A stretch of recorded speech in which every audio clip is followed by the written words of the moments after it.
used to be a really big thing in the CCI lab, but these days it is there. You need to know about it. You cannot probably pass the lab without knowing frame relay, but they're not going to be extremely detailed and they're not going to go very, very, very deep into it. But still, you need to know fundamentals. You need to know a thing or two to actually be able to do it correctly and do it the right way. So what am I going to do today is I'm going to use a very, very simple network to demonstrate the frame relay. So this is going to be the network that I am going to be using today. And also keep in mind that this is the network that you will be seeing many times throughout this week, because I don't believe that you need to have an extremely complicated network setup, an extremely complicated network design in order to demonstrate the behavior of protocols, to demonstrate the things that that you are working on.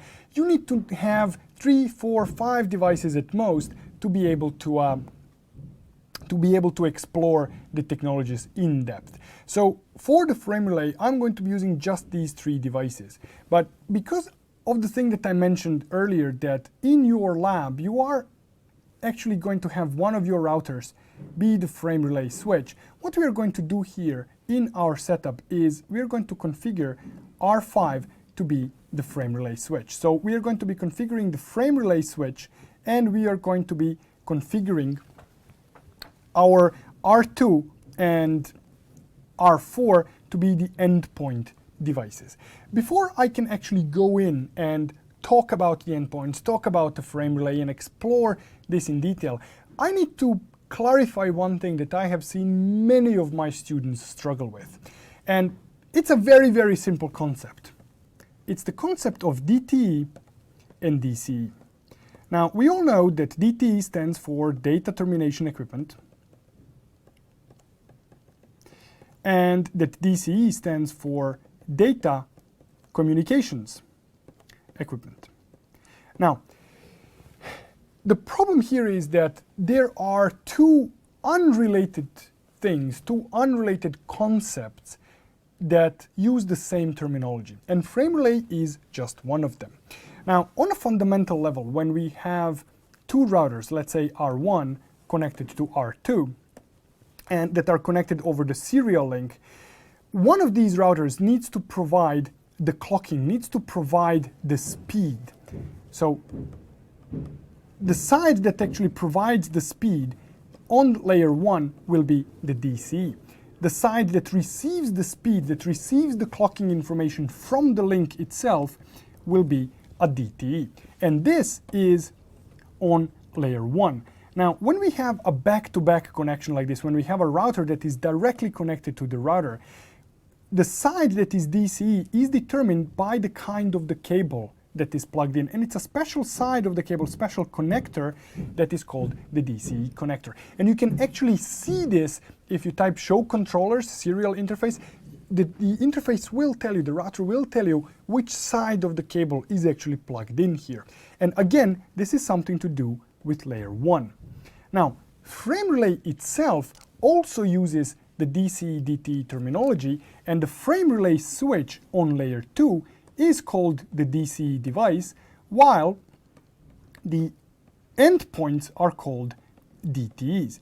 Now, it's important to understand that there is no relationship between this and this. These are 2 completely separate concepts. Now, the reason why I'm spending time talking about this is that I have seen students struggle with this idea when they would go into the lab and they would see, for example, that there is a requirement to configure R5 as the frame relay switch, yet this device here is the serial DC. And they would say, but this is impossible, this side is DC, how can I make it a frame relay DT? Well, you can, because they are completely unrelated, they do completely different things. So, as I said, in layer 1 DC, this is what happens. Now, when we talk about frame relay and when we talk about DC-DT, they have a very, very different function. So let me talk about that just a little bit. So I'm going to do one thing here now. So again, I have this network here, and let's say that this is going to be our serial DC, and this is going to be our serial DC, which means that this side in both cases is the DT on these serial interfaces. But because this is a frame relay switch, on frame relay on layer 2, frame relay switch is going to be acting as DC in both cases, and these are going to be DTs. So for frame relay functionality, the function of DC is to respond to LMI inquiries by sending LMI status responses. Now, one thing to note about the DCE is that it will never ever, it never sends LMI inquiry. Now, the DTE side, on the other hand, and DTE, by the way, is default on Cisco routers, it will send LMI inquiries, and it will never send LMI status.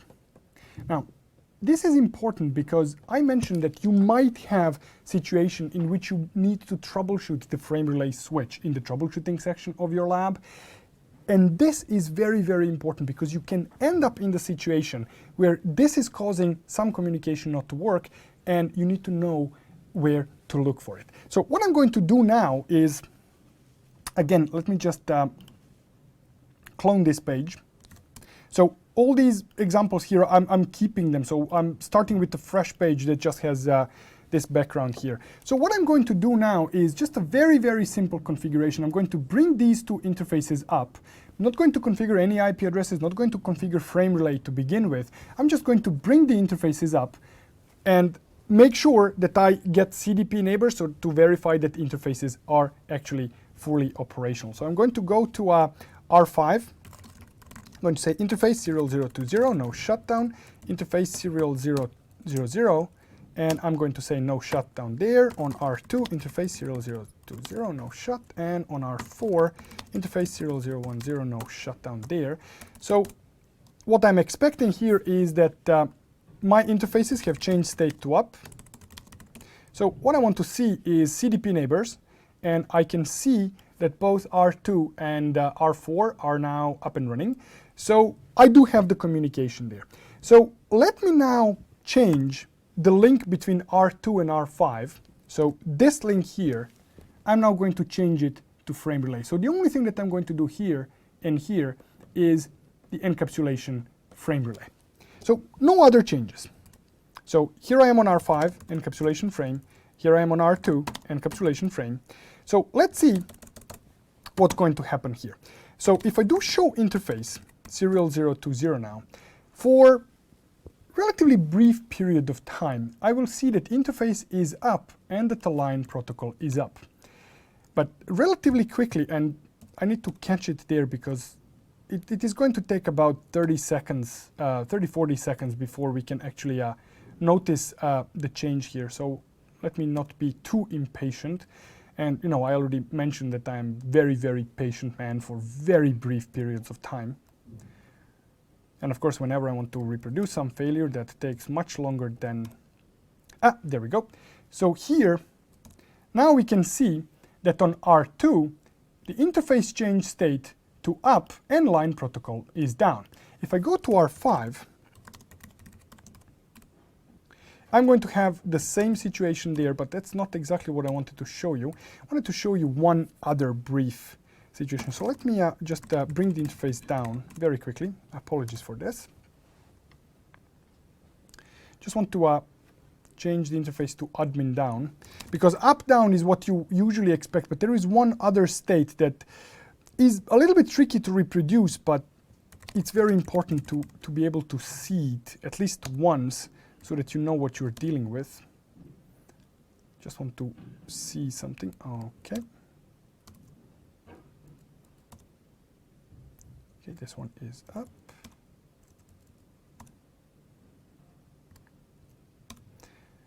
Sorry for producing so much output there, but as I said, sometimes it's rather tricky to reproduce these unusual transient states. Let me see, maybe R5 already has it. No, R5 does not have it. Oh my, oh my, oh my. Let me see. I need to do a little bit more work to actually reproduce this problem, so give me just 1 second here. Oh, well, I didn't change it to frame relay. Well, that explains it. Silly me. It works much better when you actually configure it to be what you need it to be. So serial 020, what I have changed to frame relay is actually the wrong interface. I have changed the interface facing R4, not R2. So now I have changed R2 to be correct. So now I'm going to do no shutdown.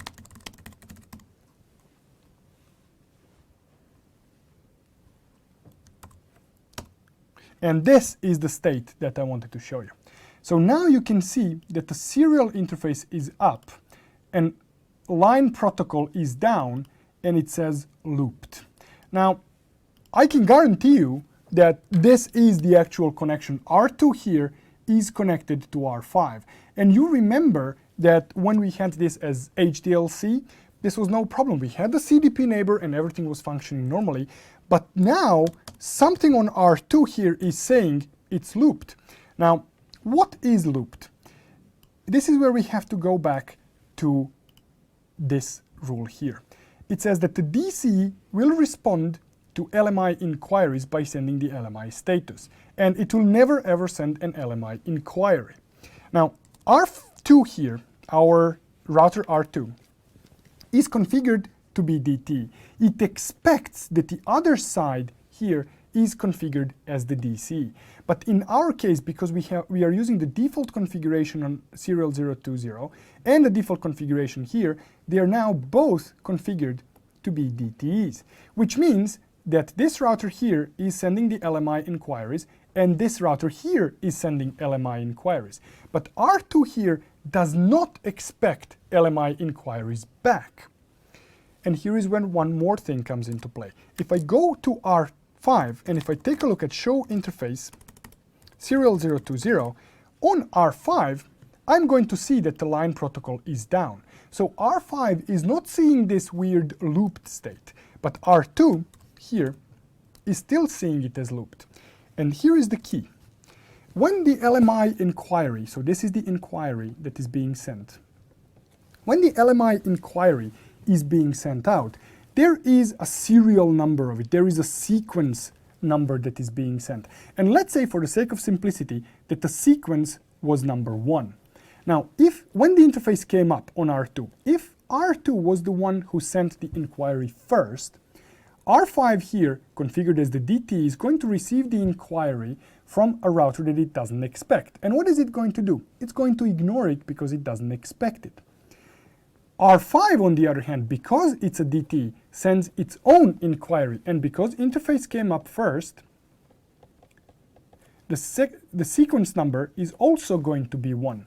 So now R2 is receiving an inquiry with sequence 1, and it assumes, because it is sending the same inquiry, that this is the same inquiry that for some reason was looped back. Now, this is not true. There was no loop here, but this is what R2 thinks is happening. So when you see this situation here, that you have that interface is up, line protocol is down, and it says looped, and you are using encapsulation frame relay, you basically pretty much know right away what the problem is. The problem is that on this link, no routers are configured to be frame relay switches. In other words, none of the devices are configured to be DCE devices.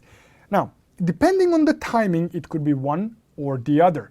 In this case, and this is why I said it might be a little bit difficult for me to reproduce, well, it turned out that the problem was that I was running encapsulation HDLC, so there was no LMI inquiry going on there. But depending on which sends this inquiry first, that will be the side that thinks is the looped one, and it's usually going to be the one on the one that comes up last, or the one that you type no shutdown last on, because this is the one that will realize faster that the interface is up than the other side of the link. And also it helps if it's a DCE device. Serial DC, which in my case it is. So I can see that my serial 020 here is actually DC, and you can see here that it's a V35 connector that we are using and that the speed is 2 megabits per second. Another telltale sign is clock rate 2 megabits on the interface. You cannot enter this on a layer 1 DTE side of the connection. But as I said, these are really irrelevant. It was only the timing issue here in order to that caused R2 to have this looped thing. It is because it realized that the link is up faster than the other side and it sent the LMI inquiry first. So now we are stuck in this state that R2 thinks that the interface is looped and R5 correctly assumes that the line protocol is down. Mind you, layer 1 is okay because the interface is up, we are connected, there is electricity, there are keep alives, well, not really keep alives, but there is the DCD signal, the carrier is up, so the bits are flowing back and forth, and we are actually sending some data. It is layer 2 where we have problem. Another thing that you can look at here. So if we take a look at the interface here, then this is on R2. We can see that we are sending LMI inquiries. We have sent 41 so far, and we have received 0 status responses. Here we have received 45 LMI inquiries, and we have sent 0 statuses. Now, if you are sending LMI inquiries and we are receiving them, well, that's a problem. We have the same situation on R5. Here we have 29 inquiries sent and we have received 43. So this is the problem. How do we address this problem? Well, we need to turn R5 into the frame relay switch. So let's do that next. So I'm going to again create a copy of this page. Going to go here, and now what we need to do is we need to configure our R5 as the frame relay switch. The configuration for that is very, very simple. So let's say just frame relay switch configuration.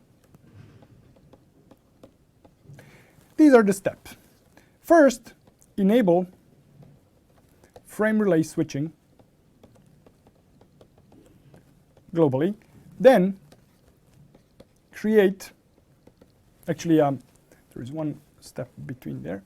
So step number 2 would be make interfaces frame relay DCE, then create frame relay PVC connections. Now, I call them PVCs because there are actually 2 ways to do that. One is using so-called frame routes, and the other way of doing it is using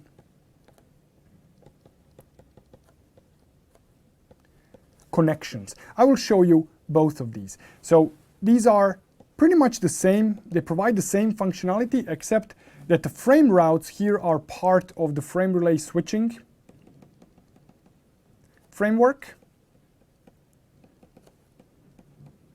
and the connections are part of layer 2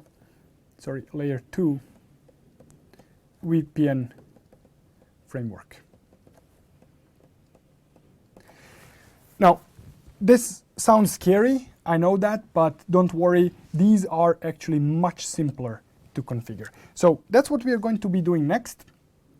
We are going to configure our R5 to be the frame relay switch, which means that this one here needs to be the frame relay DC, this one needs to be the frame relay DC, this one needs to be frame relay DT, and this one here needs to be frame relay DT. So let's do that very, very quickly. I'm going to start on R5, and let me bring my text editor here. I'm going to say interface serial 020, encapsulation frame, frame relay, interface type, DCE.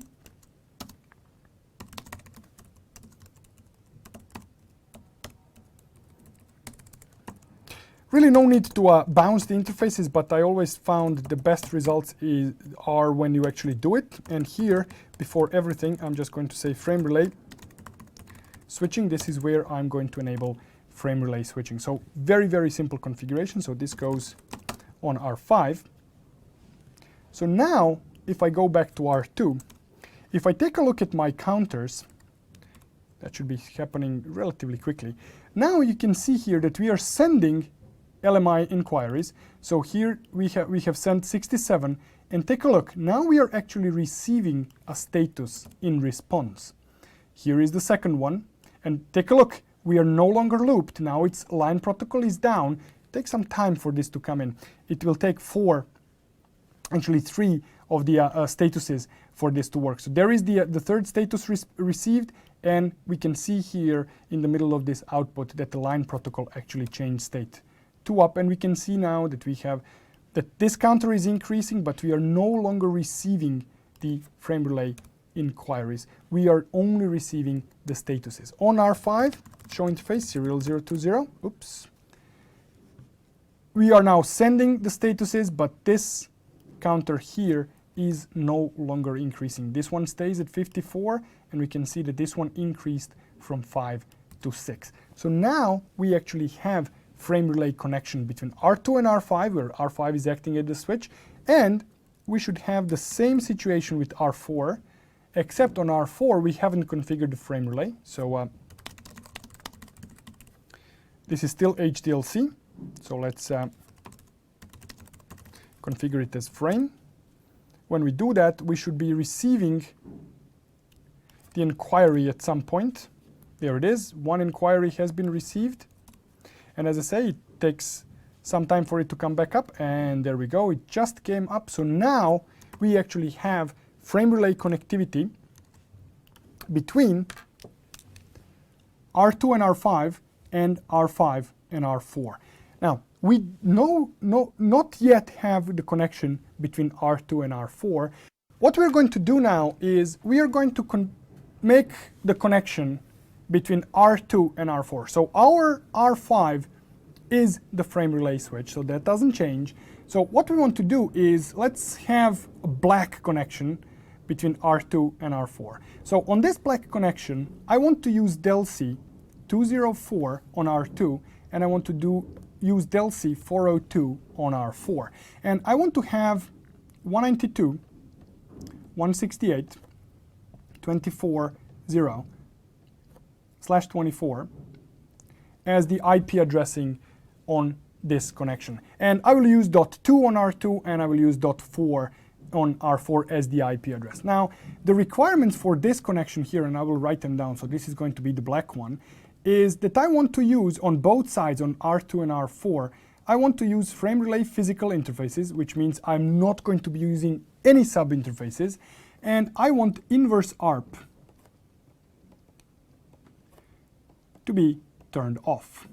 Now, inverse ARP is an address resolution protocol that works on frame relay. So let me just briefly give an introduction to what inverse ARP does, and we are going to see it in action as well later on, but for now I want it turned off. So let's first take a look at how ARP works, just a regular ARP. No, just basics, networking 101, the CCNA lecture for free. So what we have here is, let's say that we have host A and host B that are connected to a common switch. Now, when A wants to communicate with B, and let's say that A has an IP address for B, let's say it's 10.10.10.10. So let's say that A has, for some reason, has the IP address of B in its ARP table, and it has the IP address, it knows the IP address of it, but it doesn't know what is the MAC address of B. So what A can do is it can send the broadcast here asking who has 10.10.10.10. Now, the switch here being the switch, and let's say that there are some other connections on the switch, when it receives this single packet here, it's going to actually replicate and flood this broadcast out to all interfaces except the interface on which it was received, and eventually B here will receive this broadcast packet. Now, this is how ARP works, and for this to work, what we are relying on is the broadcast replication in the cloud, where our cloud here is actually just a single switch, or we might have multiple switches. Now, the reason why this works, why this is so simple, is because Ethernet is multi-access network with broadcast capability.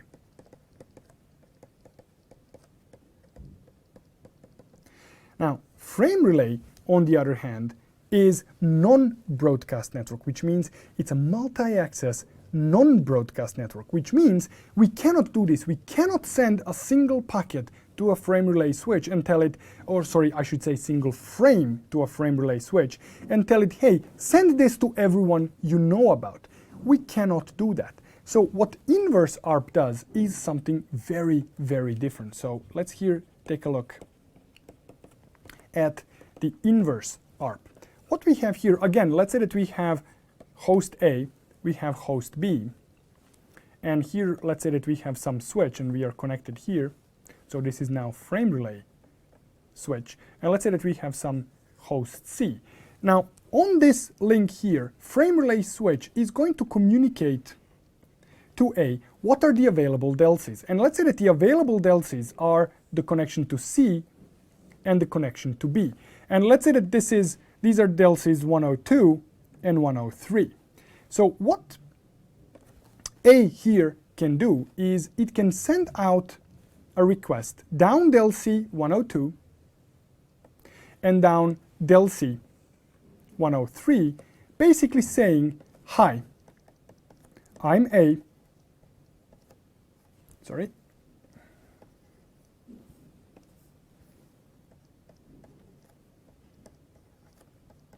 and ask, who are you? Now, the same question A is going to ask of B, except this is happening over another DLC. Now, one thing that I want you to take a look at is this part. Hi, I'm A. Inverse ARP is a very polite protocol. It is always going to introduce itself. Now, this hi, I'm A is actually a message, hello, this is my IP address. What is your IP address?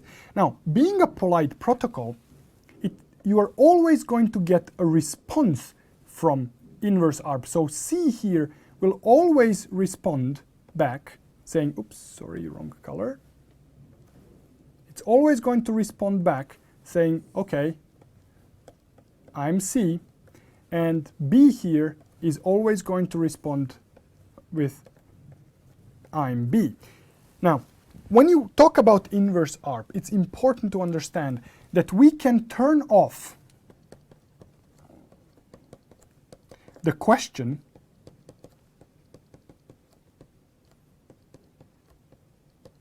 but you cannot turn off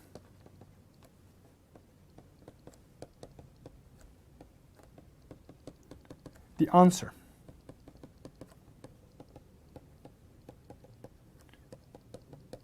That means that the router, if it receives the inverse ARP request, it will always respond to it. Why? Because it's a polite route, it's a polite protocol. When you are polite, when someone says hello, you answer hello. It hurts nothing, right? Except in frame relay, it can actually hurt. Because if the lab says, make sure that you don't have any dynamic mappings in your network, basically they want you to turn off the inverse ARP, please make sure that you turn it off everywhere, because if you forget just one place, the very fact that you have received the question will create a dynamic mapping on this router here. You not only need to send the question and get the response, because when someone tells you unsolicited, hi, my name is Marco, you immediately know their name. Same thing here. Inverse ARP will learn the remote IP address if it hears the question. So when we say that inverse ARP needs to be turned off, it needs to be turned off on both sides of the connection for it to make sense. And I will demonstrate to you right now. So the first thing that we are going to do is we have already configured interfaces on R5 here to be DCE interfaces. So what we need to do is we need to configure these, oops, sorry about that. Let me just move this a little bit down. Apologies. What we need to do now is we actually need to create the delcies. So this delcy 204, I need to create it on R5 on this interface, and on this one I need to create delcy 204, and I actually need to create the cross connect between them. I need to create the PVC. So let me go to my terminal, and I'm going to start on R5. As I say, there are two ways of doing this. One is using the old frame routes that use the frame relay switching framework, and the other is slightly newer using the connect commands. I will show you both, but first let's do the traditional frame relay switching. I vaguely remember that I have enabled it, but it doesn't hurt to do it again. Let me actually do this from the text editor. So the first thing that I'm going to do is, in my text editor, I'm going to say frame route under the interface. delcy 204 needs to go out of the interface serial 000 as delcy 402. Now, for this to work, I actually need to create a return route on the destination interface. So basically what I need to do is these two commands. But let me first show you how it looks when you configure just one side. So now I'm going to say show frame route, and we can see here that the input interface is serial 020, interface input delcy is 204, the output interface is serial 000, and the output delcy is 402. And it says status inactive. And it doesn't matter how long I actually stay here, the status will always show me inactive because it is expecting the route back. So now when I add the route back, relatively quickly, it's going to take maybe 20-30 seconds for it to start changing the status. There we go, it already changed the status. Now we can see that both of these delcies are now actually in active state. So if I go to R2, for example, if I do show frame PVC, I will see now that I have delcy 204 that is unused, so nothing is actually using this delcy, and it's on interface serial 020. If I go to R4 and if I do show frame PVC, I see on serial 010, I see delcy 402. Again, it's unused, but it's active because the frame relay switch told us about it. So what I'm going to do next is, this is the configuration of R2's serial 020 .0 interface. So what I'm going to do now is I'm going to shut this interface down, and I'm going to configure IP address 192.168.02. Actually, was it 02 that I wanted to use? Let me use 02 here instead of 24.2. So this is going to be 0. Let me correct it. Maybe I have this one here as well.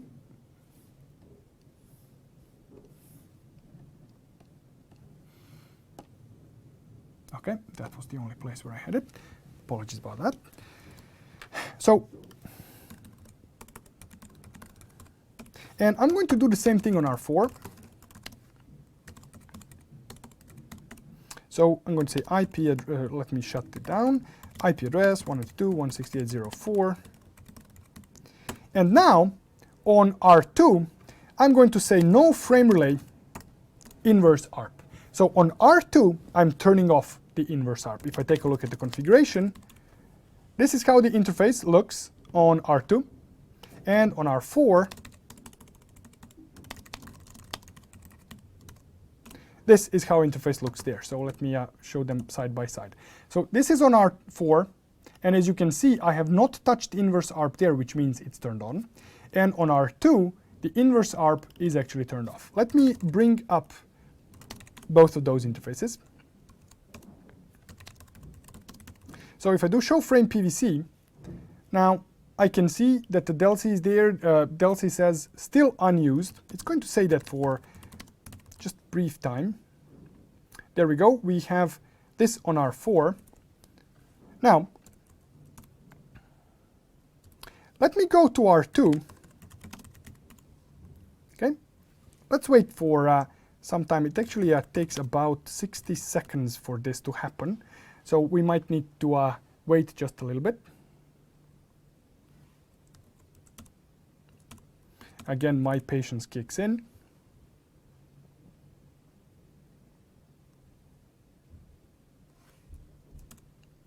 And in the meantime, I'm seeing a question, why is it so simple when you explain it? It took me some time to configure my frame relay switch at home. Well, I did answer that question before. It's always difficult when you're doing something for the first time, right? It is the practice that is going to make it appear very, very easy. And as I said, I've seen astronauts fly the space shuttle so many times. You put me behind those controls and you would have me in the news very, very quickly. The same thing here. When you're configuring something for the first time, of course it's going to be difficult. It's supposed to be difficult. We don't want anyone being a network engineer, do we? So then when you practice it, when you do it once or twice, or in my case, 81 times, it becomes a little bit easier as the time goes by. Now, this is at this moment starting to confuse me a little bit because it should have worked by now. So let me troubleshoot this a little bit. What have I done wrong? So just going to take a look at the configurations here. 192.0.2, that's okay. Show run interface serial 010. That's okay. And show frame route active.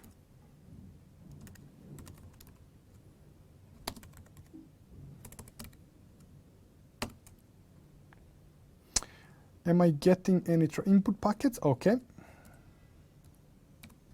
Now, actually, this was a telltale sign for me that it actually worked the way I expected it. We just needed to wait a little bit. Now, take a look at this. So now I'm looking at layer 3 to layer 2 map on R2. And what I'm seeing here is that IP 192.168.0.4 R4 is reachable over DLC 204, and this is a dynamically learned entry. This is inverse ARP. Now take a look, it says input packet 1. That means this doesn't tell me how many frames I received from the switch. No, this tells me how many DLCs, how many packets I received over this DLC, how many packets I received end to end. So I knew here I expected to see from R4, hello, I am R4, who are you? And by virtue of actually receiving that question, I have a dynamic entry. Now, if I go to R4, and if I do show frame map here, I'm going to see that I have a dynamic entry. So have I actually satisfied the requirements of this task? Is my inverse ARP off? No, it is not. It is actually running on this DLC, even though I was under the impression that I turned it off. So this is why I was warning you. If you are instructed to turn off the inverse ARP, you need to make sure to turn it off on all the devices that are connected to your frame relay cloud. And in this case, these are R2 and R4. So let's go and fix this problem. So on R4 now, on serial 010, I'm going to say no frame relay inverse ARP. But my problem actually persists because this dynamically learned entry is not going to be so easy to unlearn. Yeah, I'm no longer going to be asking any questions, but you know, the entries that I've learned, they stay. I have to clear them. So you can do that with clear frame in ARP. Oops, typo. So now when I do show frame map, I no longer have that mapping there. And the same thing on R2. So if I do clear frame in ARP, now I no longer have the dynamic mapping in my layer 3 to layer 2 database. So at this moment, I also do not have the communication between R2 and R4. If I cannot use the dynamic mappings, I need to use the static mappings. So let's add some static frame maps to our configuration. So what I'm going to do here is I'm going to say frame map. I want to map an IP address 192.168.0.4 to DLC 204, and on the other side, I want to do something in the opposite direction. So frame map IP 192.168.0.2.402. So now if I take a look on R2, show frame map, what I'm seeing here is that I have a static mapping this is the framing, end-to-end framing. It can be either Cisco or it can be IETF, but in this version of code, in this version of iOS, the difference is really academic, because the iOS will try to auto-detect what framing you're using. So even if you set something else, it doesn't really matter. It, again, as I say, this used to be a big thing earlier in earlier versions of the lab. For version 4 blueprint, this is irrelevant thing. So I'd see that this is a defined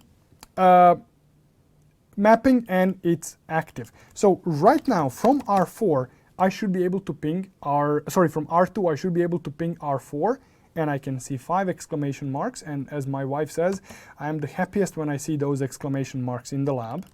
So if I ping from R4 to R2, I'm also getting the exclamation marks, so this is good.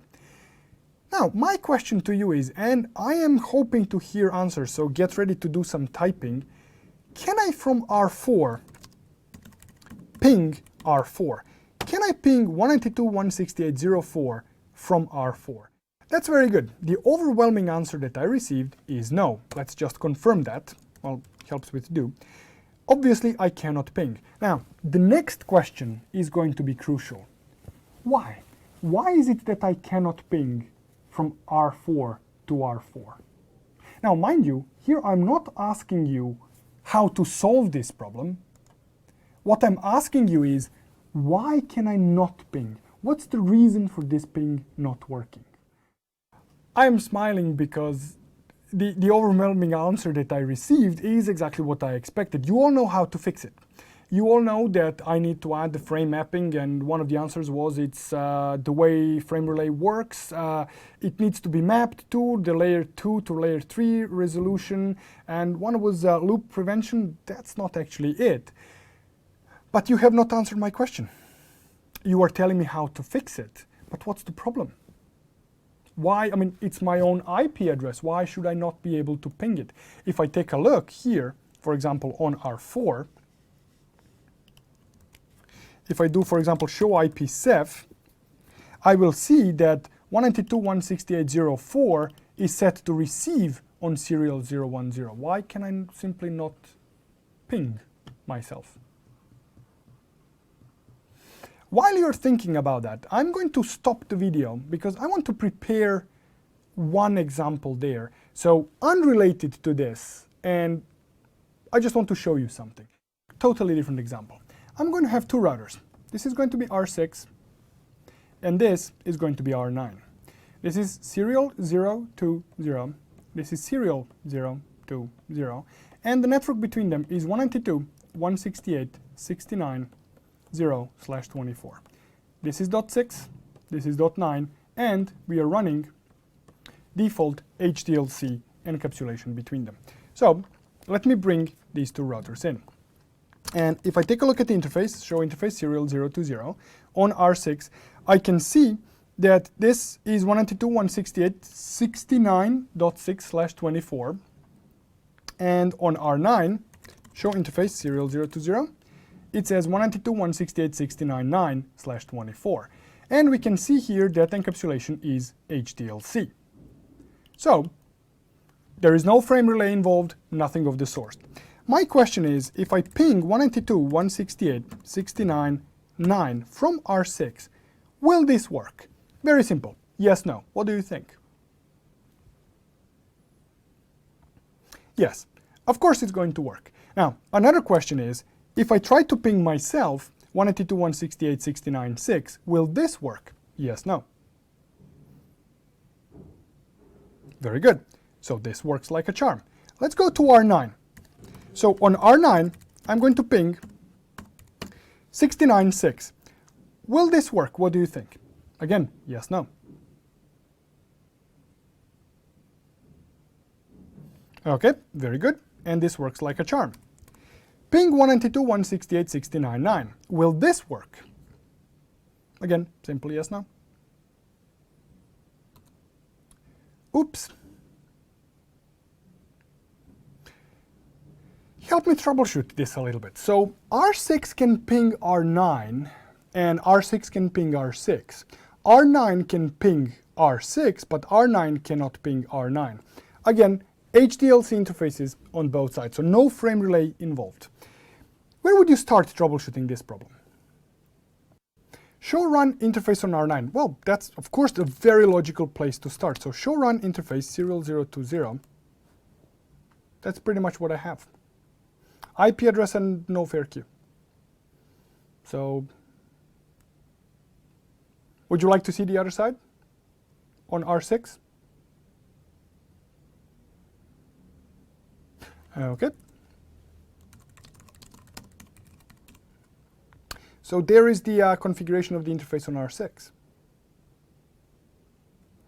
Do you maybe see something that sticks out?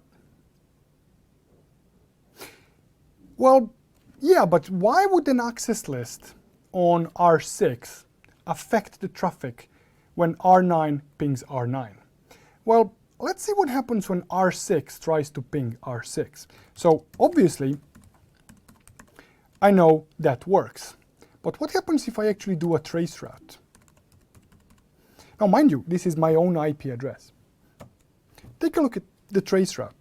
It actually goes out to R9 when it gets routed back to R6. Now, when we have serial interfaces, and all serial interfaces on all Cisco routers operate in the same way, there is a serial interface, and we are perceiving it as one interface, when actually there are, and I am oversimplifying things here, there are actually two circuits. One is the transmit circuit, and the other one is the receive circuit. Now, the transmit circuit obviously sends the traffic out, and the receive circuit receives the traffic. There is no shortcut between transmit and receive inside the interface. So if we want to do self-ping, instead of sending the traffic here to interface and somehow it being returned inside the interface, what actually needs to happen is this traffic needs to go out of the interface and on the remote side either looped back or actually routed back so that we can receive it on the receive side of our circuit. Now, this has something to do with the implementation of serial interfaces on Cisco devices, nothing to do with frame relay. Now, this is what you will encounter mostly on frame relay. But there you had an example with HDLC where we had an access list on R6 preventing the ping from R9 to R9. If I do show access list here, what I'm seeing in the access list is a deny statement that denies the ICMP echo traffic from R9 to R9.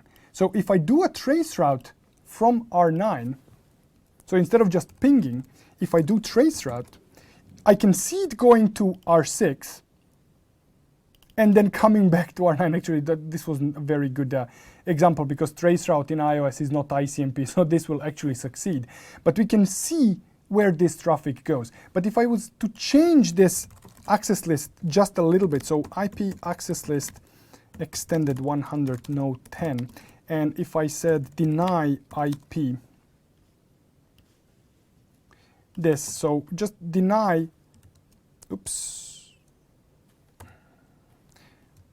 deny IP, like this, show access list. So now I'm just going to be blocking all IP traffic, not only ICMP. So now if I do trace route, I can see it going to 69.6, and that is where the traffic is being dropped. Now, mind you, this is, as I said, a serial interface, HDLC, no frame relay involved.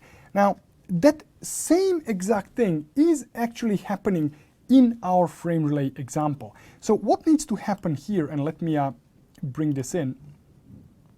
What needs to happen here is when I try to ping from R4 to R4, what I need to do is I actually somehow need to send the traffic for 192.168.04 out of this interface, send it down this cross connect to R2, then R2 is going to route back the response, or actually route back that same traffic so that I can receive it on R4.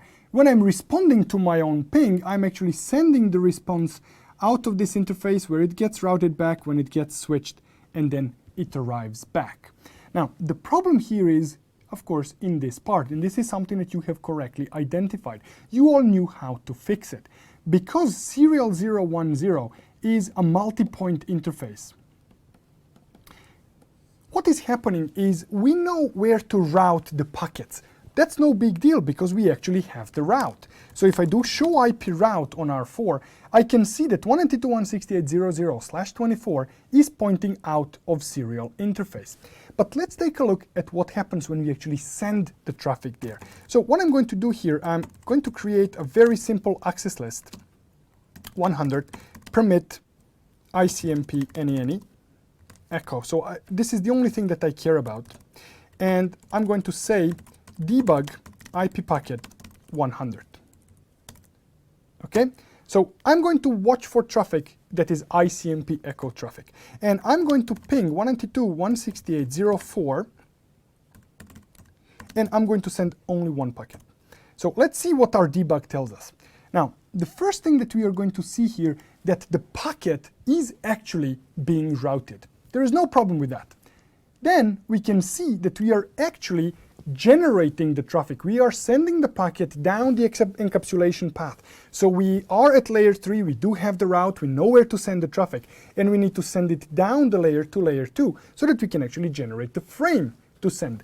And this is where the operation fails. We have encapsulation failed. Encapsulation failed means that we do not have layer 3 to layer 2 mapping. We know where to send the packet, that's not a big deal, the routing table tells us that. But we don't know where to send the frame. So this is why if you want to provide for self-ping in frame relay, you actually need to have a mapping. It's the combination of the serial requirements and it's the combination of the requirements that on a multi-point frame relay, you actually need to give it a delcy to send this traffic in. And it all stems from the same fact that there is no that shortcut inside the circuit where you can actually send the traffic. Now, I should clarify this. There is actually an ability to configure this shortcut, but it cannot be selective. You can configure it only for all traffic. And the command to do that is to actually enable the loopback on the interface. So here on R4, you would say interface serial 010, you would say loopback, and when you enter this, all the traffic that arrives in on transmit will actually be sent out, or the other way around. Anything that you try to send out, you will be receiving back. So it basically creates a kind of a U-loop to U-loop, kind of sends all the traffic out and everything that comes in from the inside sends back. But you cannot send the traffic out of the interface and selectively return it back. It's all or nothing. So this is actually a very bad command to configure unless you are testing something in production environments, and I am guessing that in 2013 nobody's testing anything on serial lines. It would be very, very unlikely that you are involved with that. But if you are, that is a useful command. So in order to actually fix this, and this is what all of you knew the answer for, is we need a frame relay map statement. So I'm going to go to R4, interface serial 010, and I'm going to say frame map IP 192.168.0.4, and I'm going to map it to delcy 402. So if I do show frame map, now I will have the map for the remote IP address, and I will have the map for the local IP address, which is something that I can ping. And look at how much debug output I've received. So what I'm going to do next is I'm going to send just one ping again to see what happens here. Take a look. Now here we have the output that says the traffic was routed out to the routing table. We are generating the frame. We can generate the frame, it goes out, but take a look at this. Now we have actually received the frame. So this is the source, this is the destination, we are receiving it, it's being routed, we are receiving the traffic, and we are stopping the processing of the packet. It is not going down the encapsulation process because this is packet for us. So we are now punting it up the routing engine for processing, up the routing processor.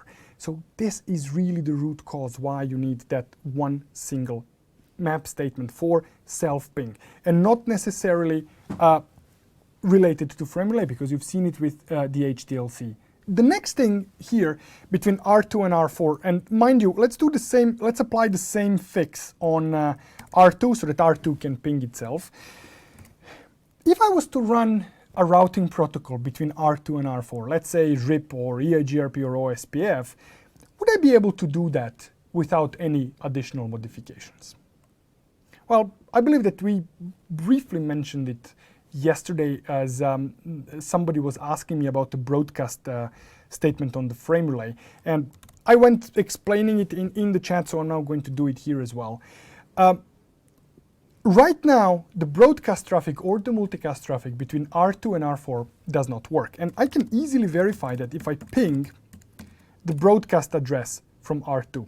Take a look. This traffic is actually failing to go out. If I try it from R4, where we actually have the debug going on, so 192.168.0.255 repeat 1, I will see pretty much the same thing as I've seen before. It says, okay, this is a broadcast or multicast packet. They are from frame relay perspective treated the same way, and it says encapsulation failed. The reason for this is that the frame relay is non-broadcast media. That means it does not support broadcast traffic, which is slightly misleading statement. What frame relay does not allow me to do is it will not replicate the traffic for me. So let's say that this is a frame relay switch, and I have two nodes connected, let's say 3 nodes connected to it. So this is A, B, and C. What I cannot do is send a single frame to a frame relay switch and then have frame relay switch actually replicate this frame to these two for me. This cannot be done in frame relay. But what I can do in frame relay is I can do the replication for myself, because frame relay ultimately doesn't care what kind of traffic you are sending. So what I can do is I can send traffic to C, and I can send another copy of traffic to B. Now, frame relay switch doesn't care what's in the IP destinations of this traffic. So this could be IP multicast, or this could be IP broadcast traffic, or IPv6 multicast traffic. From frame relay's perspective, these are all unicast frames. It was a red frame that was sent to C, and it was a blue frame that was actually sent to B. Now, obviously, because I am doing the replication here, the bandwidth on this interface becomes an issue, because instead of sending just a single frame out there and have the switch fan it out, switch replicated for me, I actually have to do pseudo broadcast replication for myself. So it's not that the frame relay network does not support multicast or broadcast traffic. It does, it just won't replicate it for you. But we can send multicast or broadcast traffic. Obviously, the way to configure that, and let's do it on R4 first, would be to add the broadcast keyword on either one of these statements. So just to add to the confusion, I'm going to add it on this statement here. Now, one of the very, very common misconceptions that I have with my students is that this is an incorrect configuration. Because if we take a look, this is R4, and I'm configuring the broadcast for R4's IP address. At least that's the perception of what I've done. But this is actually not relevant, because this broadcast keyword here is the parameter of the delc and the protocol. So this command line, actually, the way it is perceived by our router is this. Oh, I cannot delete that, so let me get creative here for a second.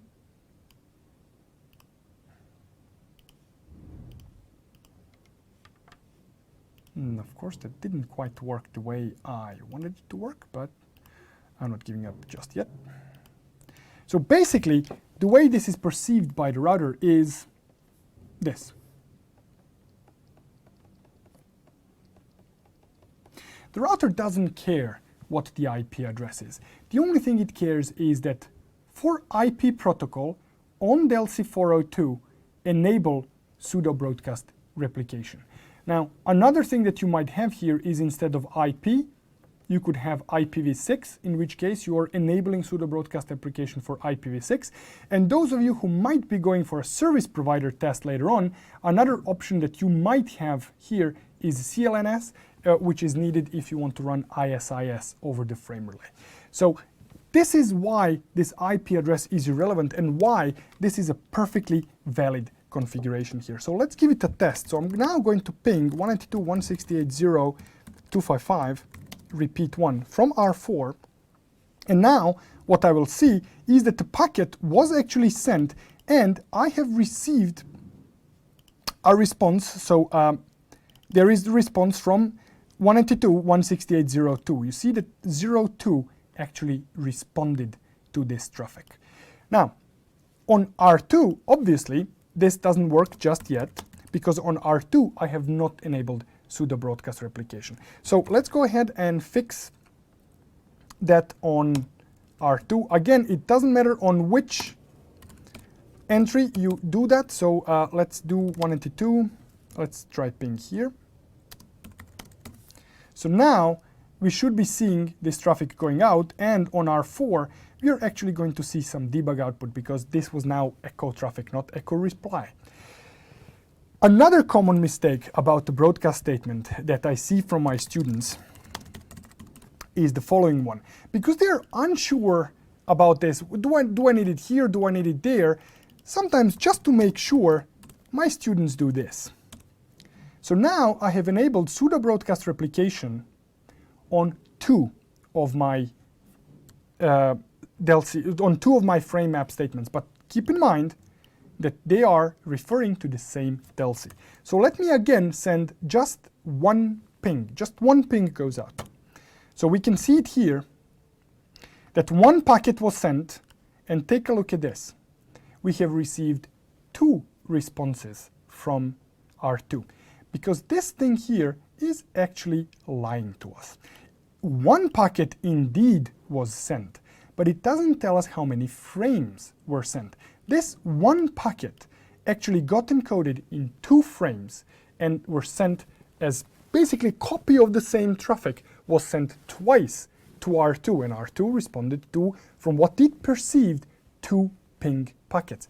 But we can see here that they were actually the same ping packet because it was request number 0. If I send multiple requests, what I'm going to see now is 2 packets go out, and you can see here that I'm receiving responses to request 0, and here there is an echo request or response to the request 1 that I'm receiving. So this configuration that we have now in place is something that I would highly recommend not doing. So try to avoid having broadcast statement entered twice. So this now is more correct configuration. So this is the right thing to do, not the one with 2 broadcast statements.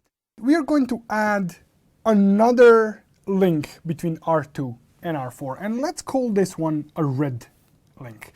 So we're going to add a link here, and let's make this one 214 and 412 on this side, and this will be 192.168.10/24. And for this one, so let me write down the requirements for this. We are going to use the frame relay multi-point subinterface, and we want to have inverse ARP on for this. Furthermore, for this example here, what I'm going to do is I'm not going to be using the frame routes. I'm going to use the new connect statements to get this cross connect working. So for this part here, instead of using the connect state, instead of using the frame maps, I'm going to take the DELC 204 here and map it to DELC 402 here and back using the connect statements, or as I like to call it, the new way of configuring frame relay switch. So let me go to the terminal, and I'm going to go to R5 here, and I will need my notepad as well. Now, for this new way of configuring frame relay connection, instead of starting in an interface configuration mode, you basically start in the global configuration mode, and all you have to do is simply say connect. And actually, let me do it in the terminal so that I can show you with the question mark. So you simply say connect, and the first thing that you need to enter here is the name of the connection. This can be anything, but I'm going to call it R2-R4-1. And the next thing that we say is let's imagine that we have side A and side B, or segment A and segment B, segment 1, segment 2, call it whatever you want to call it. So one segment will be this connection here between R2 and R5. So basically this interface on R5, and the other segment is this segment here, and that means this interface here on R5. So basically what I need here is to name that segment to specify which interface. So let's say that segment number 1 in my case here is going to be, let's say that this is segment 1, and let's say that this is segment 2 here. So what I'm going to do is I'm going to say that serial 020 and delc 214 on it are segment 1, and then I specify the segment number 2, which is going to be serial 000 and delc 412. When I press enter, I'm entering the configuration mode for this connection. And you don't need any options here. The only conceivable one that you will ever want to use here would be shutdown. Everything else applies when you are using this in combination with, for example, MPLS layer 2 VPNs or L2TP version 3, which are the topics that are not covered by the CCIE routing and switching exam. They are covered on the CCIE service provider, but since you are not studying for service provider, you don't have to worry about it. So we are basically done here. So I'm just going to press Ctrl C and exit from this configuration mode. So the only thing that I have now in the global configuration mode is this. And if I do show frame route, this command or this new connection will not show up because it's not part of the frame relay switching framework, which is what show frame route is telling me. But what I can see is if I type show connection all, I will see this connection. And you can see here that we have the identifier, we have the name. So identifier is just a random number that will get assigned sequentially, so it'd be 1, 2, 3, 4, 5, etc. Then we have the name, which is the name that we've given it. We have segment number 1 here, which is serial 020-214. We have segment 2, serial 000-412, and we can see that the state is up. Now, please keep in mind that I did have some line wrap here. These two equal signs are actually part of this long line, but I guess that someone in Cisco didn't actually count very well. So this is very wide output for unknown reasons, but this is what we have. Now, the important thing to notice here is that if I do show frame route, I have these old configs in place and I have the new one, so they can coexist. If I go to R2 and if I do show frame PVC, what I'm going to see here now are two PVCs. One is 204, the other one is 214, which is okay. This is exactly what I needed. I have created a new delc. So from R2 and R4's perspective, there is really no difference between using the old command and using the new command. It's only what happens inside the box on R5 that is slightly different. So this is, again, the new way of configuring the frame relay switch. And this basically ends my presentation on the frame relay switch itself, because these are all the commands you need to know. Frame routes, frame relay interface type DCE, you need to know how to create the frame routes, and you need to know how to create these connect statements. So that's frame relay switch. So from now on, I'm not going to be focusing too much on the frame switch. When I need a new delc, I'll just create it. But we have to continue with our task. So what I need to do here is I need to create a multi-point subinterface on R2. So here I need to create subinterface. I'm going to call it 1. And here I need to create subinterface, and it needs to be multi-point on both sides. So let's do that next. So I'm going to go to R2. Actually, I'm going to first bring in my notepad.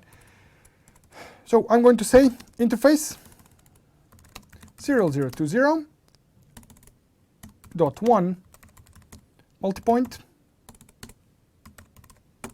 and IP address 192.168.1.2.250. So this goes to R2. On R4, what I need to do is just slightly change the IP address here, paste this in. So if I go to R2 and if I do show IP route connected, this is what I'm seeing now. I see that 192.168.10/24 is directly connected on serial 020.1. on R4, if I do show IP route connected, sorry about that, do show IP, when in doubt, slow down, do show IP route connected.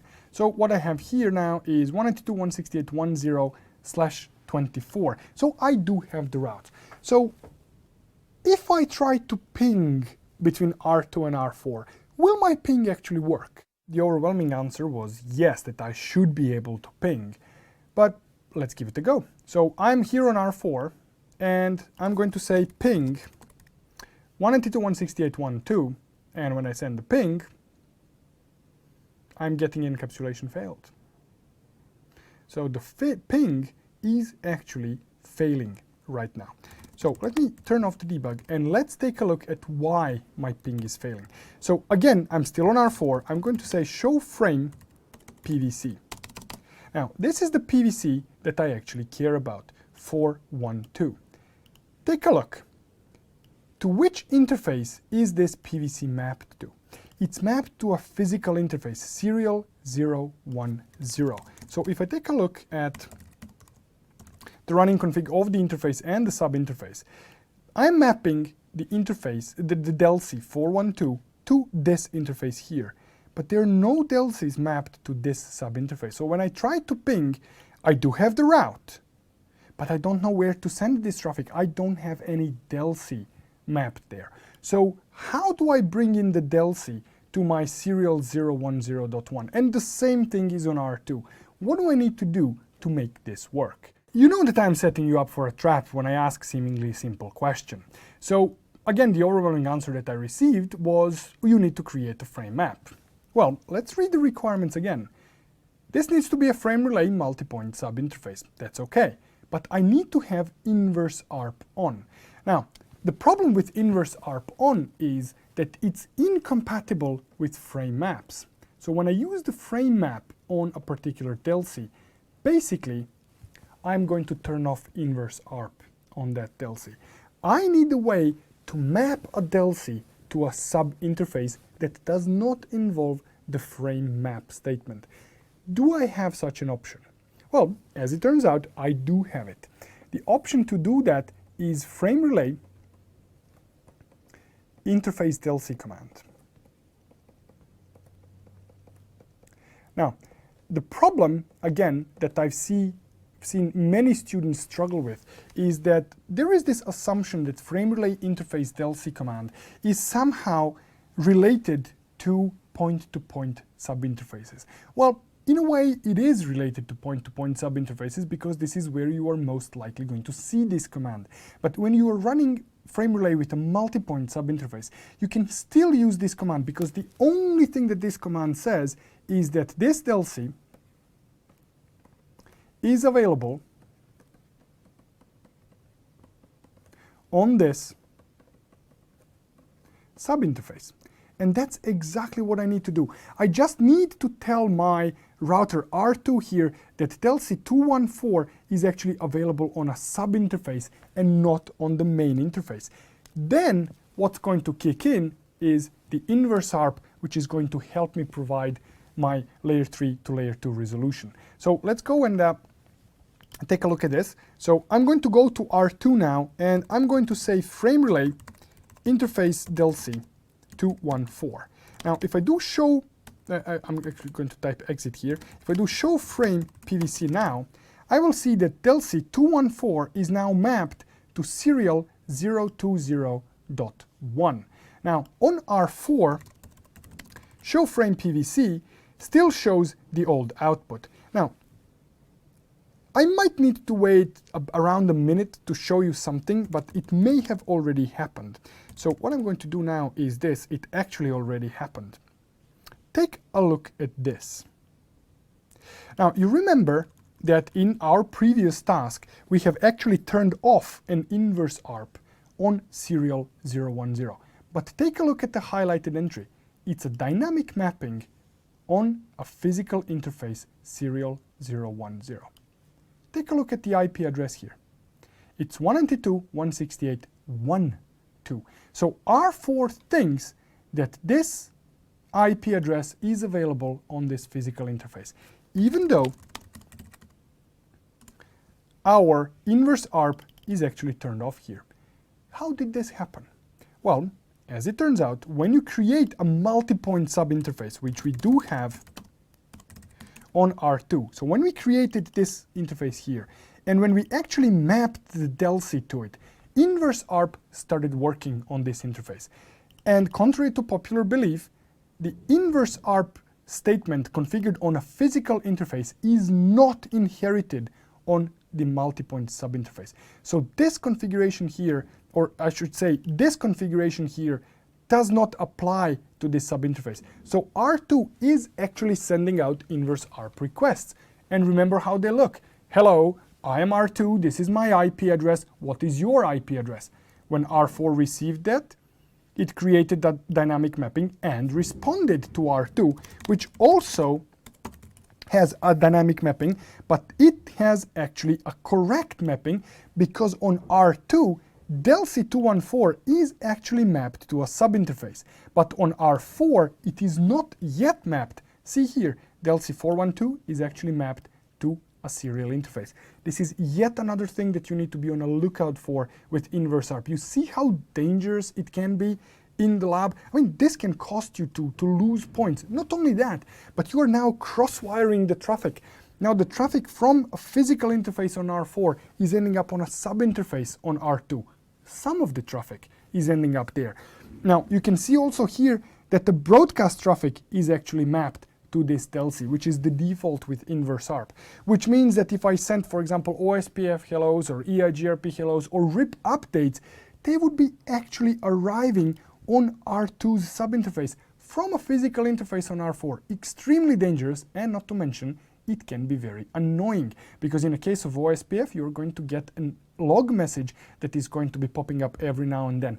And I wouldn't be surprised if some of you in the labs that you are working on right now have this exact same situation, because we actually have this in a couple of our labs. So what I'm going to do now is I'm going to fix and correct this issue. Luckily, it's very easily corrected. All I have to do on R4 is actually create a subinterface, which I've already done, and say frame relay interface delc 412. Now, with that configuration, so show frame PVC, what I've done is I have remapped the delc from a physical interface to a subinterface, and also when I've done that, the dynamic mapping is now gone. So we now have to wait for inverse ARP to do its magic, and it's going to take around 60 seconds for it to do that unless we speed it up. And the easiest way to speed it up would be to actually bounce the interface, but we do have 60 seconds to wait. So let's give it a little wait, and if that doesn't help, we are just going to wait a little bit. And by the way, you can see now that R2 actually has an incorrect mapping, so let me just clear that, and let's wait for magic to happen. You can observe inverse, oh, it literally just happened, I believe. Oh no, not quite yet. So we need to wait a little bit, so that's okay. You can observe the inverse ARP operations. The command is debug frame events. This will actually show you the inverse ARP requests. So as they go in or go out. So maybe we can just give it a little bit of a nudge there. Sometimes sending the traffic helps. Oh no, well, I would hate to do this, but looks like it's going to be the fastest way to do it. Not enough time to wait whole day for inverse ARP to comes to its senses.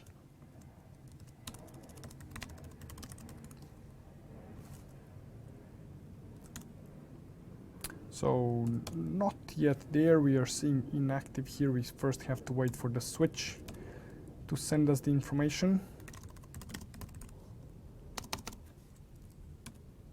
There we go. Now we have the mapping, and on R4 we can actually see that this actually happened here. We got the inverse ARP, we received it, and we actually responded to it. So here I have on serial020.1, now I have the correct mapping, and I should be able to ping R4.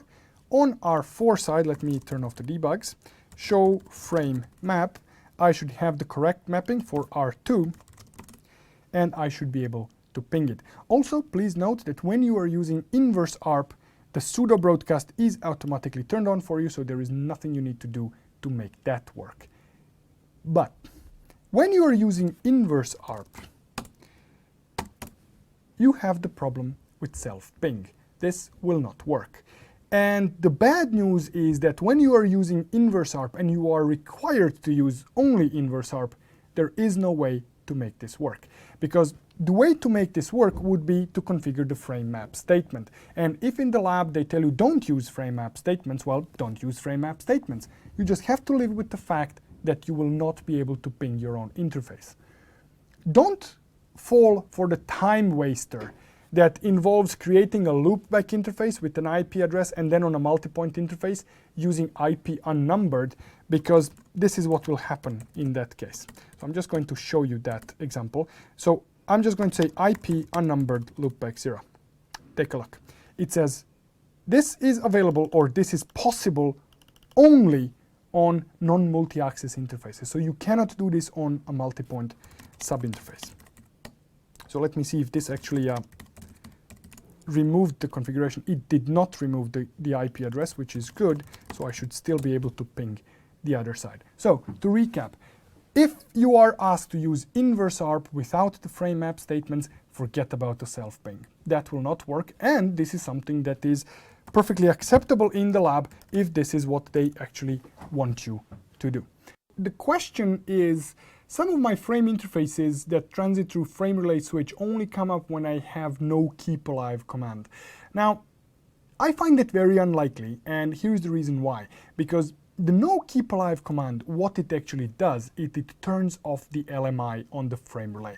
So going back to an example that we had before, or the similar example, to a network that is similar to the example that we had before. So I'm going to reuse R6 and R9. You may remember them from the HDLC self-ping example before. So what I've done is I have removed that one access list that was preventing the traffic, and I have also removed all the configurations from the interfaces interconnecting R6 and R9.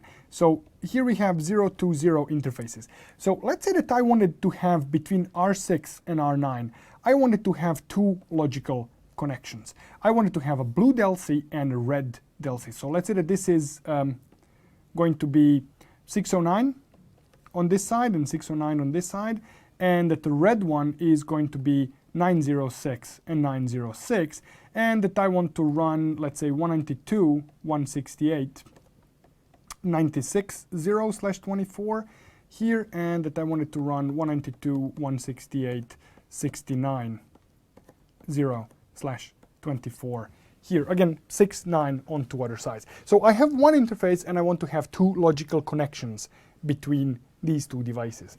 Now, there are two ways I can solve this, but let's just blindly go ahead and configure this. So what I'm going to do now is I'm going to configure interface serial 020 on both sides to be frame relay, and I'm going to create a sub interface here. So let's say that this is going to be 69 interface, point-to-point type. IP address 192.168.69.6. Just correct the typo that I had there. And the other one is going to be 96, like so. And let's map the DELC. So frame relay interface DELC 609 here, and DELC 906 here, and finally let's do no shutdown. So this would be the configuration on R6, and on R9 basically what I need to change is this to 9. So if I go to R9 and paste this in, what's going to happen here is the interface is going to change state to down, it's going to change state to up. But if I do show interface serial 020,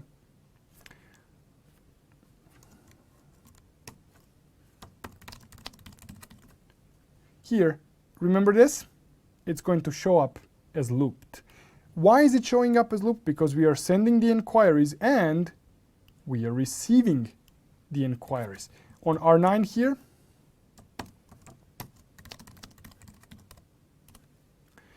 we are seeing up and down. So I don't have the frame relay switch here. This is something that is called back-to-back frame relay.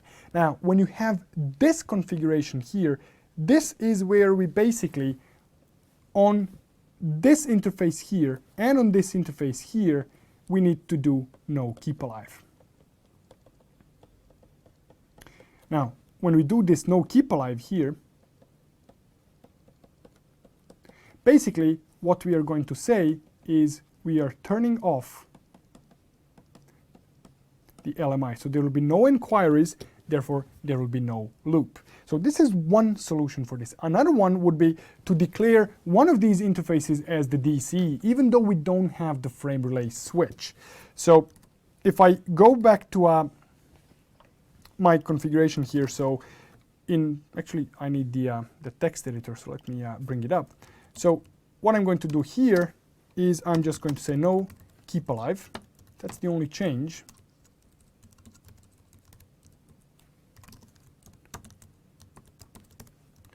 So this goes to R9, this goes to R6. So now if I do show interface serial 020, when the interface actually comes up, I will see here, you see it says encapsulation frame relay, loopback not set, keep alive not set, which means we are not sending any LMI inquiries. And you see, remember that old status about the LMI inquiries, sent LMI inquiries received, the statuses, that's all gone. Because right now, we are not actually using any LMI. If I do show IP route, I'm going to see those two routes, and I can, in fact, ping the other side. So if I do ping 69.9, I can ping the other side, and if I try to ping 96.9, I can ping the other side. So this is where these are the most common situations when you would have to enable no keep alive. But mind you one more thing. There is actually a situation that is similar to what you describe, and that is that sometimes when you're going to the frame relay switch, you need to do it. So let's say here that you had a frame relay switch. So this is a frame relay switch, and you have router R1 and you have router R2. Now, if you have mistakenly configured this interface here as the frame relay DCE using frame relay interface type DCE command, in that case, you would actually have to turn off the keep alives. Why? Because you are sending the status here, and you are never ever going to send the inquiry, which means that this guy here will never receive an inquiry from you, and it will bring the interface down. You, on the other hand, are expecting to receive the inquiry from the frame relay switch, which you will never receive. Therefore, you are going to bring your interface down. So if for whatever reason you have mistakenly configured this as the frame relay DCE, in that case, you need to configure no keep alive. Another situation in which you may run in is if on this side here you are using, let's say, Cisco as the LMI type, and on this side you for whatever reason decide to use ANSI, there is going to be a discrepancy here, which again is going to cause the interface to go down on this side. If you use no keep alive on both sides of this connection, the frame relay switch and on your router, you're going to maintain the appearance of this connection being up, when in fact it's semi-up, because you will not have situation, the frame relay switch cannot now communicate which DLCs are actually active on your connection. It might have some active DLCs, but it cannot tell you that because you are turning off the LMI.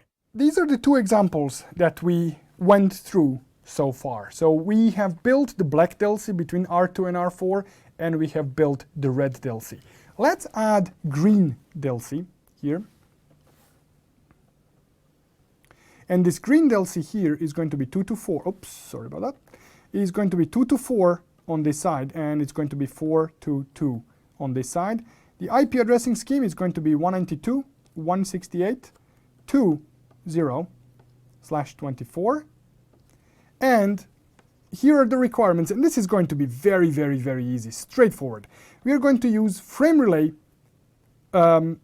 point-to-point subinterface.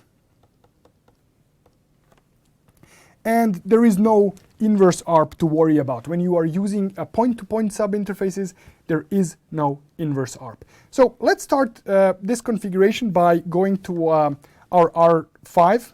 Actually, let me bring my R5. There it is. So going to R5, and where we have that connect statement. So this is pretty much the same thing I have to do. So I'm just going to paste it in. This is going to be R2, R4, connection number 2, 2 to 4, going to 4 to 2, just confirming that it actually got created. There it is. And on R2, what I should be seeing, show frame relay PVC. Okay, not just yet. I was a little bit faster than iOS. There we go.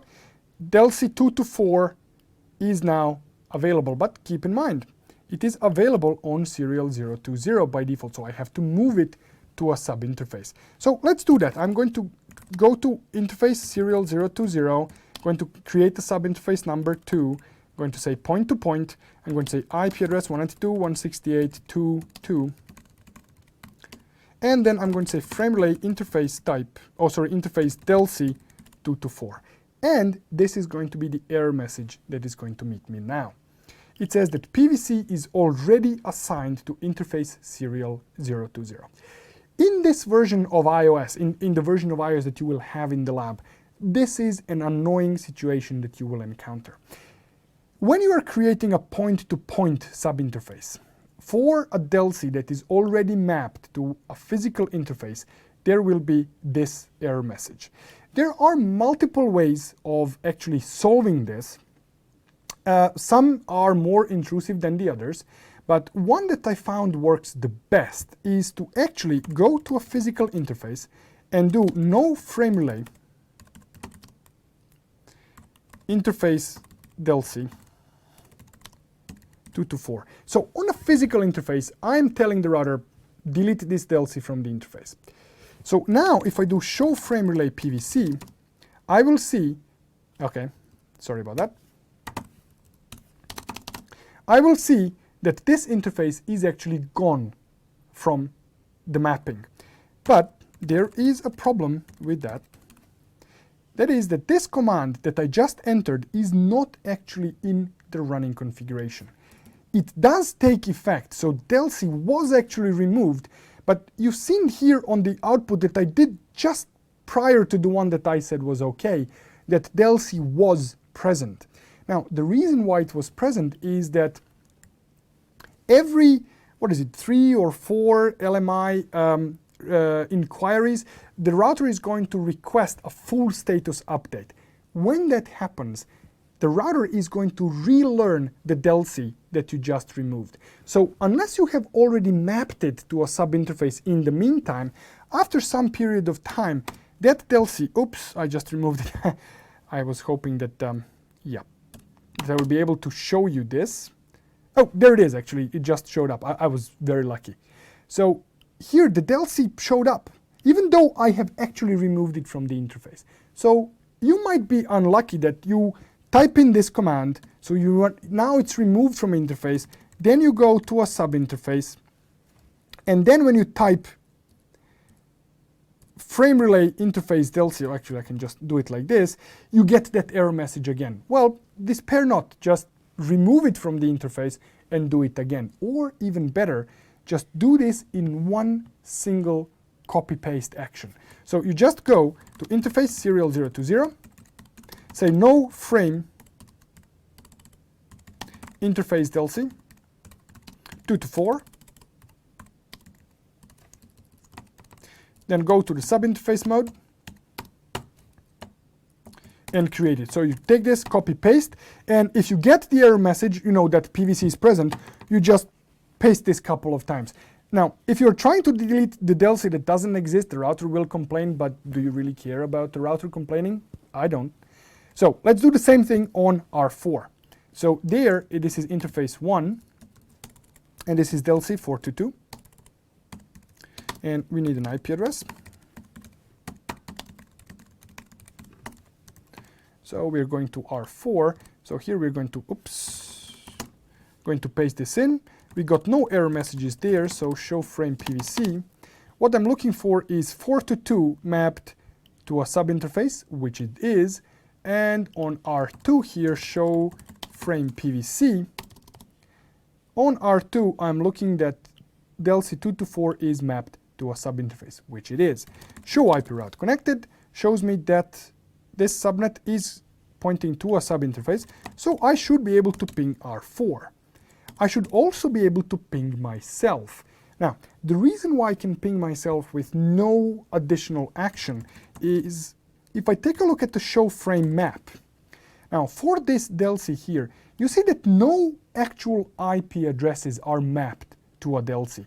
It just says this is a point-to-point delc. Now, so let me take a look at the configuration of the interface here. When we declare a subinterface as point-to-point, we are telling the router you are going to have one and only one delc available on this subinterface. Now, subinterfaces are perceived by upper layer protocols as individual interfaces, which means no matter which traffic I need to send out of this interface, there is only one way out, and this is this interface. Is it going to be a ping to a remote side? Is it going to be ping to my own IP address, or is it going to be broadcast traffic? It doesn't matter, it all goes out because this is a point-to-point delc. Point-to-point delcs are by far the easiest configuration that you may encounter in the CCI lab because they behave in a way in just exactly the same way as point-to-point interfaces do, like PPP or HDLC. Now, usual warning is that if something looks to be very, very simple technology-wise, it's unlikely to be encountered in the lab. For point-to-point subinterfaces, the situation is the exact opposite. In these days, in the lab, point-to-point interfaces are most likely to be seen in the lab. Everything else you need to be on a lookout for, you need to be aware of it, but it is not very likely to be encountered in the lab. So basically, past hour and a half, I have wasted your time. Not really. You still need to be on a lookout for it. It could be in the troubleshooting question. It could still be in the configuration section. You could be asked to configure it. Let's build blue delc. And the blue delc, again, is going to be between R2 and R4. So it's going to be again, I make the same mistake. So it's going to be 2, 3, 4 on this side, and 4, 3, 2 on this side. And the IP addressing is 192.168.3.0/24. Now, this is going to be a little bit trickier. So on this side, I'm going to have slightly different setup on R2 and R4. So on R2 side, I want to use point-to-point subinterface, and on this side, I want to use multi-point subinterface. Now, I want R2 to authenticate R4 using MSCHAP version 2, and I want R4, I want R4 to authenticate R2 using EAP. So, what do I need to do here? Does Frame Relay support any authentication by default? There is no authentication in Frame Relay, and if you want to do authentication in Frame Relay, we actually have to run PPP over Frame Relay. And then anything that PPP supports, Frame Relay will support. So let's start by building this PVC between R2 and R4. So I'm going to go to my R5, I'm going to create the new connection. Again, very, very simple stuff. There we go. I'm just going to confirm it exists, and then I'm going to prepare the configurations that I'm going to be needing here. So I'm going to start with R2 side. So interface serial 020. I'm going to say no frame relay interface delc 2, 3, 4. Then I need to create subinterface, and my memory gives me up here. Do I need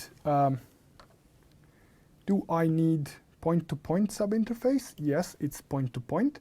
So this is going to be interface.3 point-to-point. And here I'm going to say frame relay interface del-SIG234 PPP, and here I have to specify, I'm going to need a little bit more space. I'm going to specify the virtual template to use. So let's just use virtual template 24. Okay? That's it. I don't have to configure anything else on the sub interface. Now I have to configure the virtual template itself. So virtual template 24. Again, remember what I told you earlier.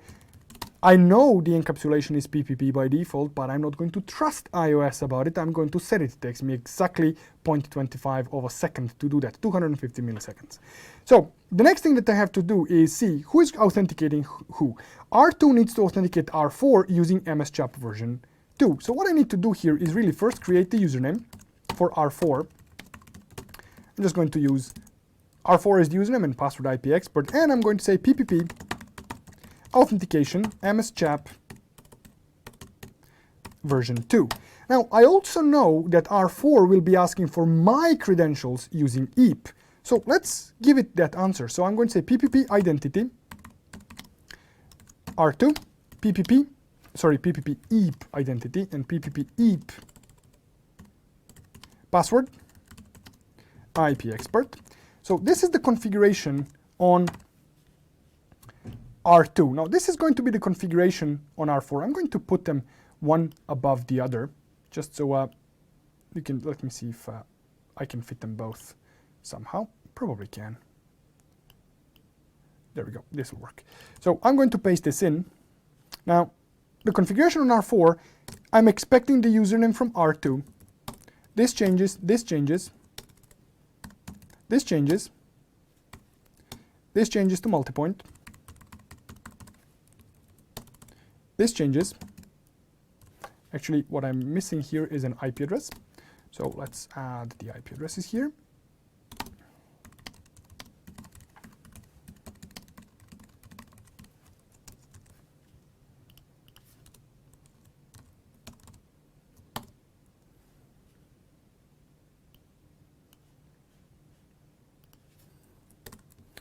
And here I'm expecting EAP, and I need to respond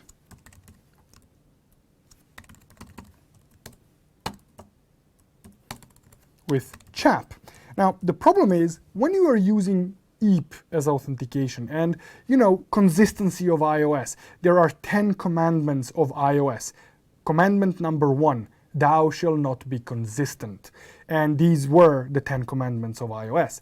So when you are using EAP as the authentication, you are expected to use Radius. If you're not using Radius and you actually want to use the local database, which is what we want to do, you actually need to tell the router to use local database. So we need to tell it PPP EAP local. So let's start with R2's configuration. Let me switch to R2. So this is the configuration on R2, and on R4, this will be the configuration. So I'm going to paste it in. And when I'm done with that, I should be seeing that interface virtual access has changed state to up. So if I do show IP route connected, take a look. Just like with regular PPP, I do have two routes in the routing table. One is /24, which I configured, and the other one is the IP address for the neighbor. I can ping the neighbor, but I cannot ping myself.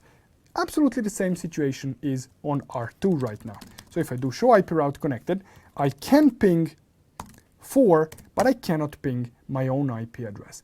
If you want to provide for self-ping in this scenario here, what we would need to do is create a loopback interface, and then on this interface virtual template, instead of setting the IP address, we would say IP unnumbered that loopback interface. So I'm going to do that just on R4, just for fun. So I'm going to say interface virtual template 24 IP unnumbered loopback 4, and then I'm going to create interface loopback 4, and I'm going to say IP address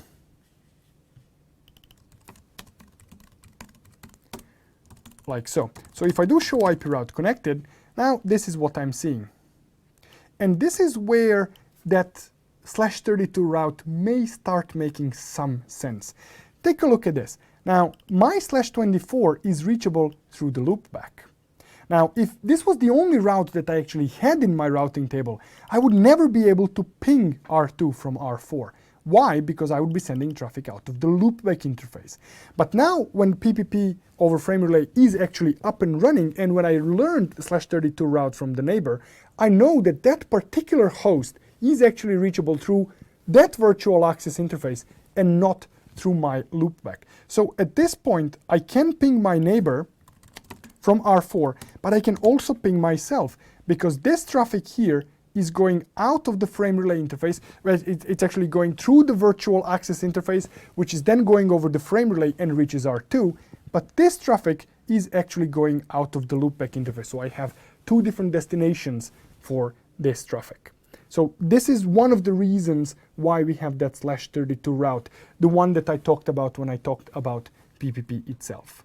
So as far as I'm concerned, this is as complicated as frame relay can get in the lab. Now, of course, there are more topics that are related to frame relay, like QoS configuration on the frame relay and interaction of frame relay with routing protocols. But these are the topics that I'm going to cover when I talk about the QoS and when I talk about those individual routing protocols.